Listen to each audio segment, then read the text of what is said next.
Doctor Devaraju మహారాజు విరచిత అంశం మూఢనమ్మకాల్ని పాటించే వారిని బహిష్కరించండి అనే పిలుపును ఇప్పుడు మీ కానమోకు కథ వచ్చిన శ్రోతలకు మీ కానమోకు స్వరంలో వినిపిస్తాను. వినండి. మూఢనమ్మకాల్ని పాటించే వారిని బహిష్కరించండి. ఇక వినండి. దేవుడు ఉంటే పాలస్తీనా ఇజ్రాయిల్ మధ్య జరుగుతున్న ఈ రక్తపాతాన్ని నరమేధాన్ని ఆపలేదు. ఎందుకు? తమ కుమారులు కొట్టుకుని చావటం దేవుడికి ఇష్టమా? యుద్ధం జరగడంలో కానీ శాంతి స్థాపనలో కానీ దేవుడి ప్రమేయం ఉండదు అని తెలుసుకోవాలి. దేవుడు లేడన్న సత్యాన్ని ప్రజలు తెలుసుకోలేనంతకాలం తమ సమస్యలు తామే పరిష్కరించుకోవాలని తెలుసుకోలేనంతకాలం మనుషుల్లో స్థాయి భేదాలు లేవు, అందరిది ఒకే జాతి అని గ్రహించనంతకాలం ప్రపంచంలో ఈ నరమేధం జరుగుతూనే ఉంటుంది. అందువల్ల మూఢనమ్మకాలను పాటించే వారిని, ప్రచారం చేసేవారిని ఆయా మతాల సంబంధీకులు నిర్దాక్షిణ్యంగా తమ మతాల నుండి బహిష్కరించాలి. అప్పుడు గాని మతాల మీద ప్రజలకు నమ్మకం కలగదు. అప్పుడే అవి నిజమైన మతాలు అవుతాయి, లేదా చిల్లర మతాలుగా మిగిలిపోతాయి. ఈ పని చేయాల్సింది మన భారతదేశ రాజ్యాంగ స్ఫూర్తిని నిలుపుకోవడానికే. మరి మతాలే అంధవిశ్వాసాల్ని వ్యాప్తి చేస్తుంటే ఏం చేయాలి? తప్పదు, మతాల్నే త్యజించాలి. ఇంతకీ మతాలు ఎందుకు ఏర్పడ్డాయి? అవి ఎవరి కోసం పనిచేస్తున్నాయో, వాటి అంతరార్థం ఏమిటో వినండి. పురుషుడి కోసం ఏర్పాటు చేసుకున్నదే మతం. వేరువేరు మతాల్లో స్త్రీ పురుషులకు ఉన్న విలువ ఏ పాటిదో తెలుసుకోండి. క్రైస్తవం ప్రకారం పురుషుడికి ఉన్న విలువలో స్త్రీ విలువ 60% అని లివిటికస్ 27:3-7 చెబుతున్నది. ఇస్లాం ప్రకారం 4:24. అంతకు ముందే వివాహమైన స్త్రీలను పురుషులు పెళ్లి చేసుకోరాదు.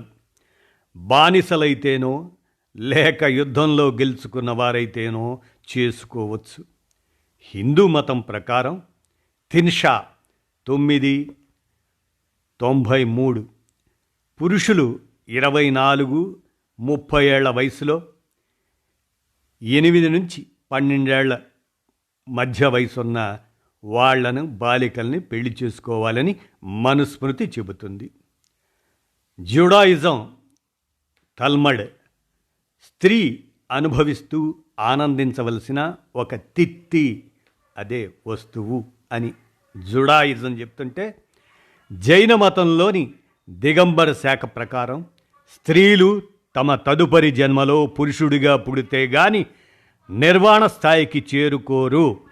మార్పులు చెందుతూ వచ్చిన ఒక బుద్ధ శాఖ ప్రకారం పురుష భిక్షుల కన్నా స్త్రీ సన్యాసులకు నిబంధనలు ఎక్కువ.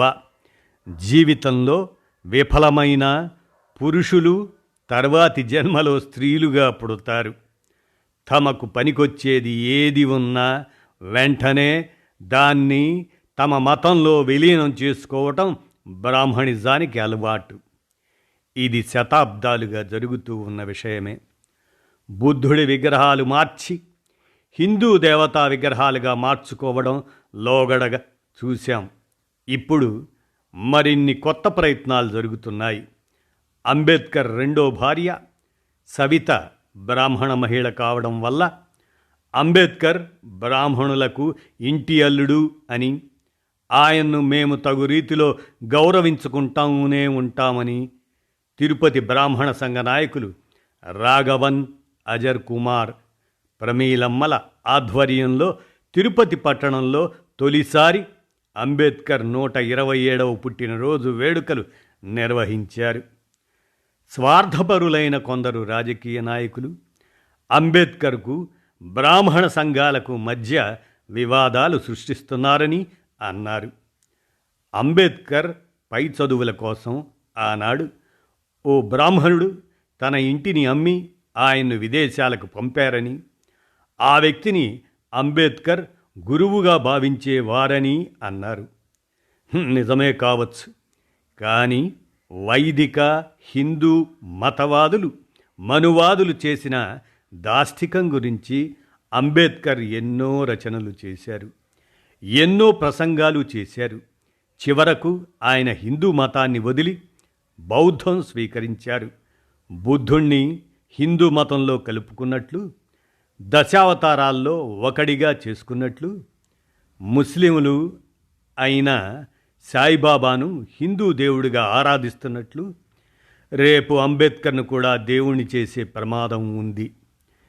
మనిషిని మనిషిగా ఉండనివ్వండి. మీ స్వార్థ ప్రయోజనాల కోసం, మీ పొట్టకూటి కోసం ఎందుకు మనుషుల్ని దేవుళ్ళుగా చేస్తారు?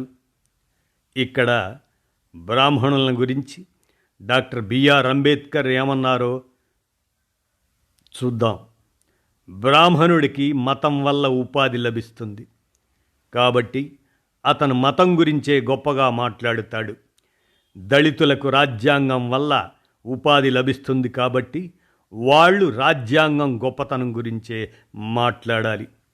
మతం గొప్పతనం గురించి కాదు. రాజ్యాంగాన్ని నమ్ముకుంటే నిన్ను చెప్రాసి నుంచి రాష్ట్రపతిని చేస్తుంది. ఒకవేళ దళితులు మతాన్ని నమ్ముకుంటే అది మళ్ళీ వాళ్లను అంటరాని వాళ్ళుగా, శూద్రులుగా, నిరక్షరాస్యులుగా, బానిసలుగా చేస్తుంది. మనువాదుల వల్ల, వారి కొమ్ము కాస్తున్న బహుజనుల వల్ల సమకాలీనంలో అనేక అనర్థాలు జరుగుతున్నాయి. మనిషి కేంద్రంగా, రాజ్యాంగం కేంద్రంగా నిర్ణయాలు ఆచరణలు ఉండి ఉంటే దేశంలో పరిస్థితి మరో రకంగా ఉండి ఉండేది. స్వాతంత్ర సమరంలో ముందు నిలిచిన గాంధీజీయే మతం విషయంలో మనువాదులను అనుసరించాడు. జస్టిస్ మార్కండేయ కడ్జ్యూ గాంధీజీ గురించి చెప్పిన మాటల్లో యథార్థం ఎంత ఉందో విశ్లేషించుకోవాలి. రాజకీయాల్లోకి మతాన్ని జొప్పించింది గాంధీజీయే. దానివల్లే ఈ దేశ రాజకీయాలు భ్రష్టుపట్టాయి. గాంధీజీ ఎప్పుడూ గ్రామ స్వరాజ్యం గురించి మాట్లాడేవారు. కానీ వాస్తవంలో ఏమైంది? గ్రామాలు అగ్రవర్ణాల, భూస్వాముల ఆధిపత్యంలోకి వెళ్ళిపోయాయి. పైగా కుటీర పరిశ్రమలంటూ పారిశ్రామికీకరణను అడ్డుకున్నారు. గాంధీజీ వలె దేశ ప్రజలందరూ చరకా తిప్పి దేశాన్ని అభివృద్ధి చేసుకోవాలని అనుకోవడం ఒక పనికిరాని ఆలోచన. ప్రెస్ కౌన్సిల్ చైర్మన్ అయిన జస్టిస్ మార్కండేయ కడ్జ్యూ ఆలోచనల్లో నిజం లేకపోలేదు. ఈరోజు బహిరంగంగా అధ్వాన్నంగా మతాన్ని ఆధారం చేసుకొని ఒక పార్టీ అధికారంలో కొనసాగుతుందంటే అందుకు కారణం గాంధీజీయే. చివరకు ఆయన ప్రాణం బలి తీసుకున్నది కూడా ఒక మత విద్వేషకుడేనన్నది గుర్తుంచుకోవాలి.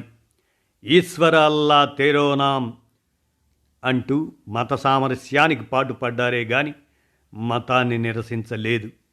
వైజ్ఞానిక అవగాహన దాని గూర్చి మాట్లాడలేదు. ఆ పని తర్వాత కాలంలో పండిట్ నెహ్రూ చేసుకుంటూ వచ్చారు. మతం, ఆధ్యాత్మికత, సైన్సుల పరిధులేమిటో తెలుసుకోవడానికి ఇక్కడ ఒక విషయం చెప్తాను. ఒక మత గురువు చిన్న గోచీగుడ్డ తప్ప మరేమీ లేకుండా, అంటే దాదాపు నగ్నంగా కూర్చొని భక్తులకు మతం, ఆధ్యాత్మికత, దైవభక్తి గూర్చి బోధిస్తుంటాడు. అయితే అతను కళ్ళజోడు పెట్టుకొని ఉంటాడు. మరి అదెందుకు?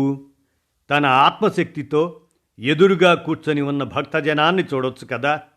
ఇక్కడ మనం అర్థం చేసుకోవాల్సింది ఏమంటే, మత పిచ్చి అతని గుడ్డలిప్పదీసి నగ్నంగా కూర్చోబెట్టింది. మతం అతన్ని అనాగరికుణ్ణి చేసింది. ఇక కళ్ళజోడంటే సైన్స్ అతనికి చూపునిచ్చింది. మత పిచ్చితో గుడ్డివాడైన వాడు కూడా సైన్స్పై ఆధారపడక తప్పలేదు. ఎదురుగా ఉన్న మైకు, కళ్ళద్దాలు తీసేసి జనానికి ఏమైనా బోధించగలడా? ఆలోచించుకోవాలి. మతం గొప్పదా, విజ్ఞాన శాస్త్రం గొప్పదా అనేది అర్థం చేసుకునేవాడికి విషయం చెప్పకుండానే అర్థమవుతుంది. మతం ఆధారంగా అధికారంలో కొనసాగుతున్న నేటి కేంద్ర ప్రభుత్వ హయాంలో దేశంలో జరుగుతున్న దురాఘాతాలు ఎన్నని చెప్పగలం. ఇటు చూస్తే అటు లెక్కలేనన్ని ఉన్నాయి.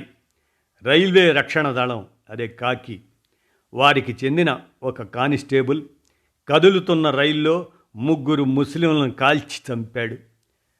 మరో చోట ఒక ముస్లిం విద్యార్థిని వరుసగా క్లాసులోని తోటి విద్యార్థులంతా చెంపపై కొట్టాలంటూ ముజఫర్నగర్లో ఒక స్కూల్ టీచర్ తన విద్యార్థులను ఆదేశించింది. దేశవ్యాప్తంగా కాషాయ మోకలు ముస్లిం వ్యతిరేక ప్రసంగాలు చేయటం, ముస్లింలపై దాడులకు దిగటం జరుగుతున్న నేపథ్యంలో బిదూరి విద్వేష ప్రసంగాలను కూడా చూడాల్సి వస్తుంది. ముస్లింలను సమూలంగా నిర్మూలించాలి అంటూ ధర్మ సంసద్దులు పిలుపునివ్వడం, గోవులను అక్రమంగా రవాణా చేస్తున్నారని లేదా గొడ్డు మాంసాన్ని తీసుకెళ్తున్నారనే నెపంతో ముస్లింలను వేధించి కొట్టి చంపడం అనేది హర్యానా, మధ్యప్రదేశ్, మహారాష్ట్ర వంటి బీజేపీ పాలిత రాష్ట్రాల్లో నిత్యం జరుగుతున్న విషయం. దేశ ప్రజలు గమనిస్తున్నారు. ప్రభుత్వం దేశంలో శాంతి భద్రతలు కాపాడమంటే ఇదేనా అని ప్రశ్నిస్తున్నారు. ఉగ్రవాదాన్ని యూరప్ దేశాల్లో టెర్రరిజం అని అంటారు. ముస్లిం దేశాల్లో జిహాద్ అని అంటారు. దాన్నే సమకాలీన భారతదేశంలో సనాతన ధర్మం అంటారని ఈ దేశ ప్రజలు నిర్వచించుకుంటున్నారు. అందుకే గాంధీజీ భావజాలాన్ని అంబేద్కర్ ఆనాడే వ్యతిరేకించారు. గాంధీజీ దళిత హరిజనోద్ధరణ కేవలం శిథిలమైపోతున్న హిందూ మతానికి జీవం పోయడానికి, దానినో కవచంగా స్వీకరించారే గాని సర్వమానవ సమానత్వం కోసం కాదు. గాంధీజీ సిద్ధాంతాలు సామాన్య ప్రజలకు శాపాల్లాంటివి. అవి ఆర్థిక సమానత్వాన్ని నిర్దేశించని సిద్ధాంతాలు. ముఖ్యంగా అవి నిమ్న జాతులకు మరింత హానికరం అని అన్నారు అంబేద్కర్. గాంధీజీ స్వాతంత్రోద్యమంలో ముందు నిలబడ్డారే గాని మత విశ్వాసాల విషయంలో అంబేద్కర్లా దేశానికి దిశానిర్దేశం చేయలేకపోయారు. ప్రపంచంలో మతాల ప్రాబల్యం తగ్గుముఖంలో ఉంటే మన దేశంలో మాత్రం అధికారంలో ఉన్న ప్రభుత్వం మతమే దేశభక్తి అని చెబుతుంది. క్రిస్టియానిటీని ప్రపంచంపై బలవంతంగా రుద్దిన ఇంగ్లాండ్లో ఇప్పుడు అదే క్రిస్టియానిటీ తగ్గుముఖం పడుతుంది. ఇంగ్లాండ్లో క్రిస్టియన్ల సంఖ్య 60% నుండి 46% పడిపోయింది. అలాగే ఏ మతాన్ని పాటించని వారి సంఖ్య 26 నుండి 38% పెరిగింది. మరో దశాబ్దం నాటికి ఆ మతం మైనార్టీ స్థాయికి వచ్చినా ఆశ్చర్యపోనక్కర్లేదు. అయితే మత ప్రాతిపదికన సామాజిక శత్రుత్వాలు పెరిగిపోయిన దేశాల్లో మన దేశం అగ్రస్థానంలో ఉంది. భారతదేశం 9.4, నైజీరియా 8.5, ఆఫ్ఘనిస్తాన్ 8, ఇజ్రాయిల్ 8, మాలి 7.9, పాకిస్తాన్ 7.5, ఈజిప్ట్, లిబియా, సిరియా 7.4. ఇట్లా ఇందులో తక్కువ స్కోరు ఉంటే అక్కడ సుహృద్భావ వాతావరణం బాగుందని అర్థం. అందువల్ల మత ప్రచారాలు చేసేవారిని, మూఢ విశ్వాసాలు ప్రచారం చేసేవారిని తక్షణం బహిష్కరించాలి. ఇది దేశ ప్రజలందరూ చేపట్టాల్సిన కార్యక్రమం అంటూ సుప్రసిద్ధ సాహితీవేత్త, విశ్రాంత బయాలజీ ప్రొఫెసర్, ప్రస్తుతం వారు మెల్బోర్న్లో ఉన్నారు, డాక్టర్ దేవరాజు మహారాజు వారి విరచిత ఈ అంశం మూఢనమ్మకాల్ని పాటించే వారిని బహిష్కరించండి అనే పిలుపు మీ కానమోకు కథావచనం శ్రోతలకు మీ కానమోకు స్వరంలో వినిపించాను. విన్నారుగా, ధన్యవాదాలు.